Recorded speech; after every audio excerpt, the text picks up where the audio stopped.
What if I told you that the next time someone cuts you off in traffic, criticizes you at work, or disrespects you, you could actually feel genuine peace? Not fake positivity, not suppression, just real, authentic calm from within. If you're tired of letting anger control your life, hit that subscribe button right now, because today we're diving deep into Carl Jung's revolutionary approach to anger that most people never learn. You see, Jung discovered something profound. The people who trigger you the most are actually showing you the parts of yourself you haven't healed yet. And once you understand this one principle, everything changes. The problem we all face. Have you ever felt caught in an emotional whirlwind? You know, where you tell yourself, don't take it personally over and over, but your chest still tightens, the words echo in your mind, and that uncomfortable fire rises in your throat. Why does this happen? Why do we react with rage to people we barely even know? According to Jung, the answer isn't in them. It's in our shadow self. Those parts of us we've denied, suppressed, or hidden away. And when we see them reflected in others, that's when we explode. But here's what's shocking. When you understand these reflections, you can reclaim your power. You no longer have to live defensively. You gain an inner freedom you didn't even know existed. This isn't some feel-good motivational speech. This is a deep, real, human, and liberating journey through Carl Jung's 15 lessons that can help you leave anger behind and start healing from the inside out. So if you're ready for transformation, smash that like button, because we're about to go somewhere different. Why you really get angry, Jung's core insight. Picture someone who hurt you. Could be someone close, could be a complete stranger. When you think of them, your whole body tenses up. It's like they have the power to ruin your entire day. This is exactly where Jung would say, what irritates you in others is a part of yourself you haven't forgiven yet. I know that might sound provocative, but this isn't about blame. It's an invitation to understand that your anger doesn't come from them. It comes from an unresolved story within you. What happens when that story gets activated? When someone touches on something you've been avoiding, your ego reacts. It defends, it yells, it judges, and that's where we lose our emotional freedom, as if we've unconsciously handed control of our inner state to other people's attitudes. Jung believed that to free ourselves, we need to integrate our shadows. This means accepting that when someone makes you angry, they're actually revealing a part of you that needs attention, compassion, or transformation. And no, this doesn't mean they were right. This means you're taking back the power to choose how you respond instead of just reacting. Jung once wrote, to confront a person with their shadow is to show them their own light. Powerful, right? Because nobody teaches us to look inward fearlessly. They teach us to point outward. He made me mad. She ruined my day. They drove me crazy. But we never question why they have so much power over us in the first place. This is the first major lesson. No one can pull you off center without your permission. But first you have to find that center. And that's where real spiritual work begins. Before we go further, if you're finding value in this, please hit that like button and subscribe. It helps more people discover these life-changing insights. Plus, we've got so much more depth to cover, and I don't want you to miss it. Jung's 15 lessons to stop being angry. Lesson 1. Anger isn't the enemy. It's a signal many people feel ashamed when they get angry. They feel like they've failed spiritually when they lose control. But Jung didn't see anger as bad. He saw it as a messenger. The question isn't, how do I stop being angry? The question is, what is my anger trying to tell me? Because every intense emotion is the soul's way of signaling that something needs attention. Maybe you're betraying yourself. Maybe you're letting others cross boundaries you're not defending. Maybe you're carrying expectations that aren't even yours. When anger surfaces, the first thing to do is stop and listen. Because if you react without understanding, you're shouting from your wound, not your wisdom. Lesson 2. The projected shadow. Always returns, Jung said that what we deny in ourselves, we see magnified in others. That person who irritates you because they're so arrogant. Are they really that arrogant? Or are they triggering a part of your own confidence that you've suppressed out of fear of rejection? When you deny your shadow, that part of you that doesn't fit your idea of who you should be, it appears outside like a mirror. That's why you often get angry at someone you can't control, because they're showing you a side of yourself you don't want to see. Integrating the shadow is an act of humility. It's accepting that you're not just light, but that darkness also holds wisdom. Lesson 3. The people who irritate you most are your deepest teachers. This is hard to accept, but Jung was clear. If someone can emotionally destabilize you, it's not a coincidence. It's an invitation, not to justify their behavior, but to examine your own reaction. Why does it affect you so much? What fear, pain, or past story is waking up inside you? Sometimes we encounter difficult people because our wounds need a mirror to come into the light. And until we acknowledge them, they'll keep showing up in different bodies, different situations, over and over. Only when you understand the lesson behind the conflict do you stop attracting the same cycle. So instead of asking, "Why is this happening to me?" start asking, "What can I learn from this?" Lesson 4. Feeling anger doesn't mean you have to act on it. One of the biggest mistakes we make is thinking that managing anger means either suppressing it or expressing it explosively. But Jung teaches a third way: consciously holding it. This means allowing yourself to feel the energy of anger in your body, that heat, that urge, that tension, while simultaneously observing it like a witness. This takes practice, but it gives you freedom, because when you don't react automatically, you have the opportunity to choose a response that aligns with who you truly are. You can set boundaries from determination, not aggression. You can speak your truth without hurting, and that's emotional mastery. Quick reminder, if this is resonating with you, don't forget to like this video. It really helps us reach more people who need this message. Lesson 5. You can't control anyone, but you can direct yourself. Most of our anger comes from expecting others to behave the way we would. Jung said we project our expectations onto others, and when they don't meet them, we feel betrayed. But in reality, nobody is here to fulfill our ideas of how they should be. Control is an illusion that feeds suffering. When you realize that your only real responsibility is to yourself, your peace, your energy, your boundaries, then you stop handing your well-being over to others' actions, and that's where a real internal revolution begins. You don't need them to change to be okay. Lesson 6. What you don't heal, you repeat. Some people live trapped in the same kinds of relationships, the same conflicts over and over. Jung said the unconscious seeks healing through repetition. It's like life saying, here's a wound, here's a wound, here's a wound. And every time you react with anger, you reinforce that pattern. So when you start feeling angry, pause and ask yourself, has this happened to me before?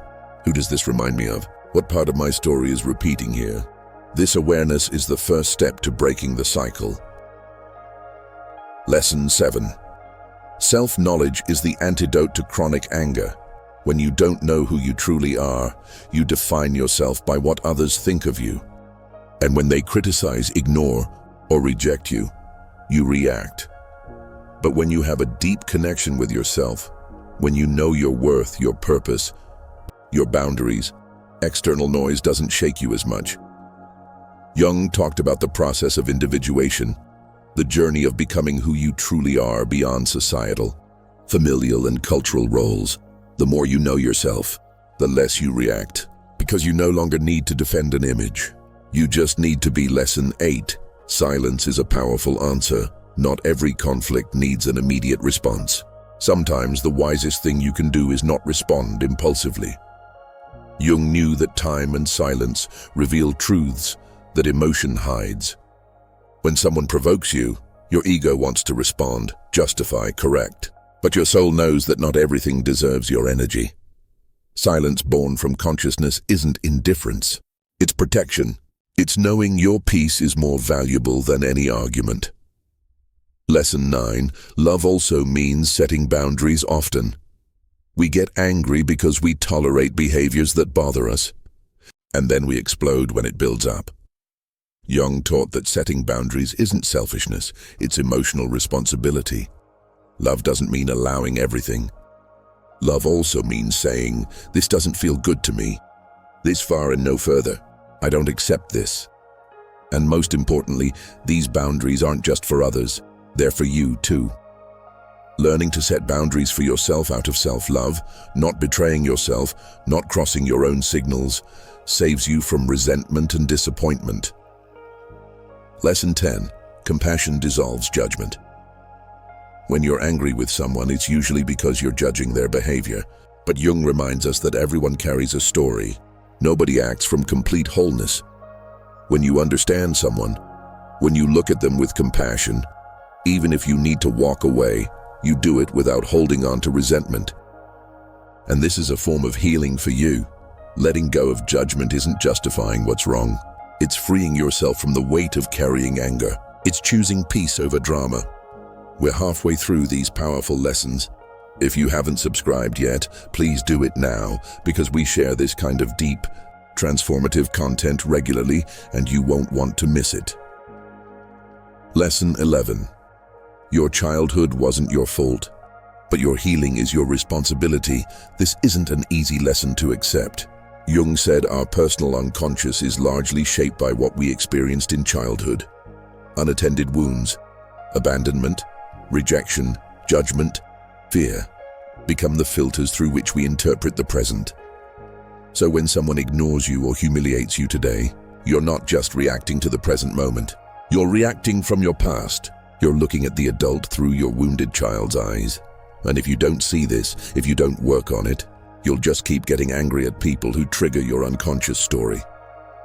Jung reminds us that we can't erase what happened, but we can choose what we do with it now. And the only way to stop projecting it is to make it conscious. Lesson 12. Your emotional energy is yours, not a weapon for others. We live in a culture where many people use their emotions as tools for manipulation, getting angry to control, playing victim to get attention, going silent to punish. But Jung was clear. When you use your emotional energy as a weapon, you're acting from ego, not from your true self. Your anger is your responsibility. You don't have the right to dump it on someone else like a punishment. You can feel it, yes. You can express it clearly, but always from a place of self-regulation, not emotional violence. If someone harms you, you can speak from your center without losing your soul. This is one of the highest forms of spiritual maturity. Lesson 13. Anger isn't power. True power is calm. Sometimes we mistake shouting for power. But Carl Jung spoke of the calm soul as the most transformative force. Anger is uncontrolled fire. Calm is fire burning in a temple. A person who has worked on themselves can say what they think without losing control, can see when someone else is being unfair and still choose to respond from their essence, not their wound. This is the power that commands respect. Because someone who yells loses authority, but someone who speaks calmly touches the heart. If you truly want to rest, don't raise your voice. Raise your vibration. Watch your tone. Elevate your inner state. Lesson 14. Sometimes what bothers you isn't what others do, it's what you allow. Jung had a powerful statement. What you don't resist becomes your destiny. This is especially true in relationships where we constantly feel hurt. Why are you still there? Why haven't you said what needs to be said? Why are you tolerating what you clearly don't deserve? Often we get angry at others for crossing boundaries we never set. But external anger is a distraction from internal anger. What truly hurts isn't just what's done to you. It's what you allow to continue being done to you. And when you realize this, you don't blame yourself. You take responsibility. You look at yourself with compassion and start acting in alignment with your dignity. Lesson 15. A calm spirit isn't indifferent, it's free. Jung spoke of individuation as a process where the soul becomes sovereign, where you don't need to react to prove something, don't get stuck in empty arguments, don't care what others think. A person who reaches this level isn't cold, distant, or indifferent. They're free. Free from taking everything personally, free from reacting from trauma, free from feeding drama, free from staying where there's no peace. And this inner freedom allows you to look at any situation with calm, even if it hurts, even if it's unfair, because you know your energy isn't for sale. Your calm is sacred. Your soul doesn't need to win an argument. It just needs to stay centered. What happens next? Now that you've heard these 15 lessons, you probably notice something different inside. Maybe the anger isn't completely gone. Maybe there are still people who trigger you. But something has shifted. You now know that anger doesn't define you. You can observe it, listen to it, transform it. Carl Jung didn't promise a life free of intense emotions, but he taught us how to live with those emotions, with depth, courage, and truth, because the soul didn't come to this life to control everything. It came to awaken, and often that awakening begins with a painful emotion. Now it's your turn. I want you to comment below. Which of these last 5 lessons touched you most deeply? Which one will you apply to your life? Which one showed you something you hadn't seen before? Don't just keep it in your head. Write it down. By writing, you acknowledge your transformation. And if this video helped you see anger differently, share it. Maybe someone you know needs this. Maybe you'll need to watch it again later yourself. And if you haven't already, subscribe. Because we're creating a space here where the soul can breathe, think, and grow. Thank you for being here. Thank you for being part of this journey. And thank you for choosing peace. The transformation is just beginning. If you've made it this far, something inside you is already different. Maybe you can't put it into words, but you feel it. Like a part of you that was sleeping suddenly opened its eyes. That part doesn't seek revenge, doesn't want to yell, isn't chasing being right. It just wants to understand, heal, grow, and live in peace. And maybe for the first time in a long time, you feel that's possible. That you don't have to be at war with everything. That you don't have to argue every word, enter every disagreement, defend yourself against every criticism. Maybe for the first time, you understand that true freedom isn't changing the world, it's stopping reacting to it from your wounded place. Carl Jung didn't teach invincibility, he taught consciousness. Because when you see your shadow and don't run from it, when you listen to your anger and don't deny it, when you dare to honestly look at what really hurt you, something miraculous happens. You start choosing. And that's the great difference between someone living from ego and someone living from soul. Ego reacts. Soul responds. Ego blames. Soul understands. Ego wants to dominate. Soul seeks integration. How this looks in daily life. So how does all this apply to your daily life? What does inner peace look like when the world challenges you? When people hurt you, when situations don't go as expected? Imagine this scene. You're at work, at home, or with a close friend. Someone speaks to you in an aggressive tone or accuses you unfairly before you would have responded instantly. Your body would tense, your mind would go defensive, words would fly out like bullets. But now something changes.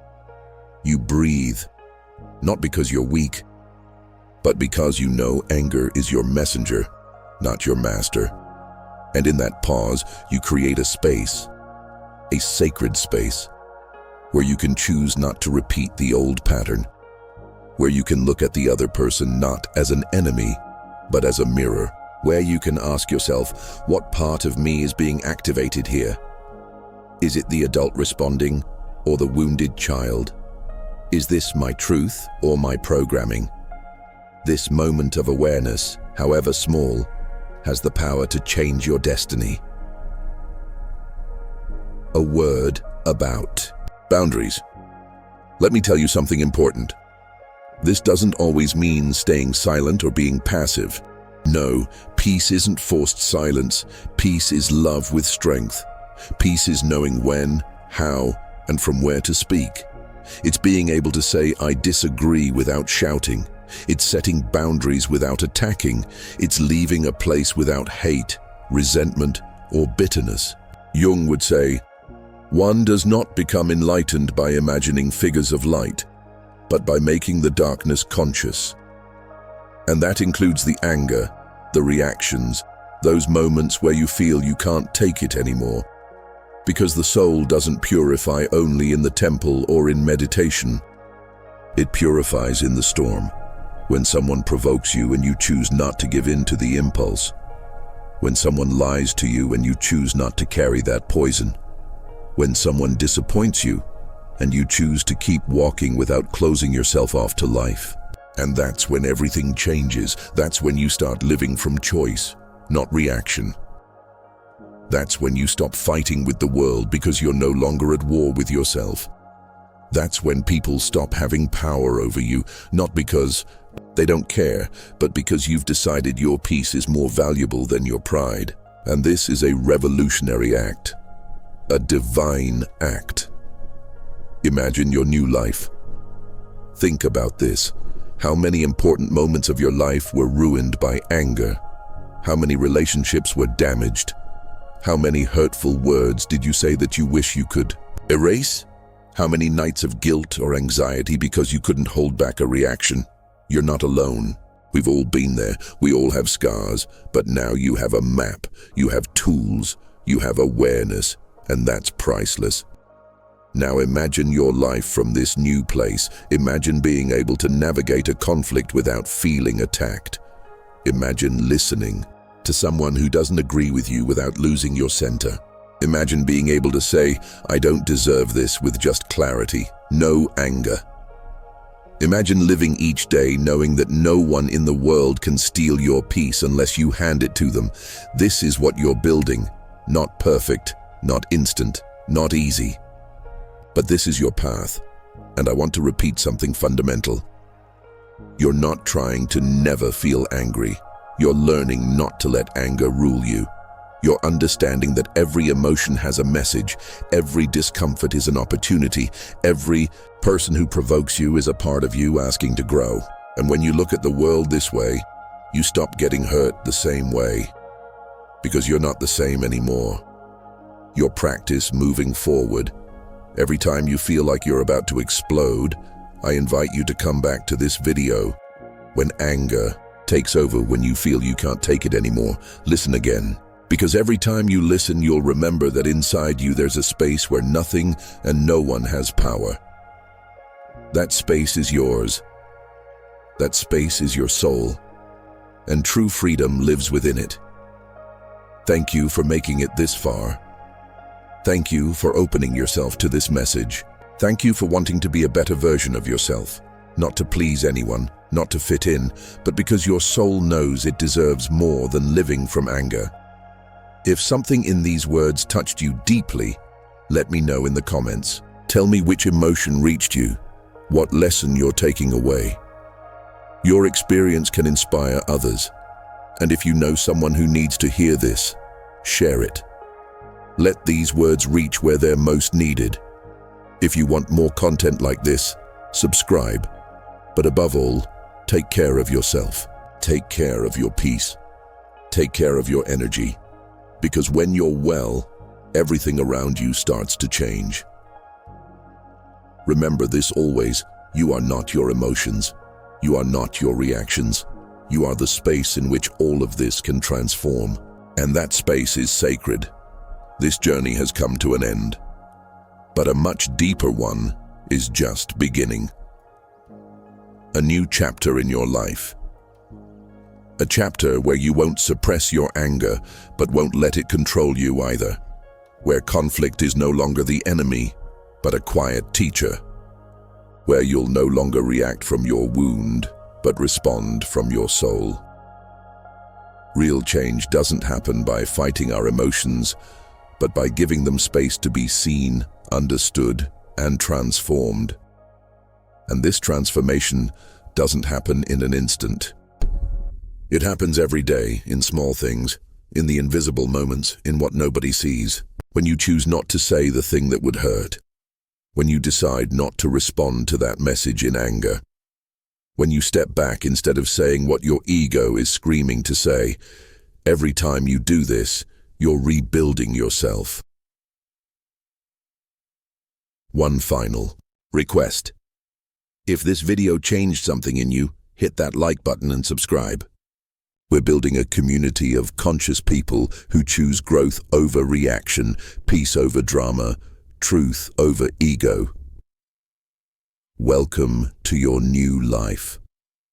Welcome to your freedom. In a world that constantly demands you react, your greatest power is learning to respond with peace.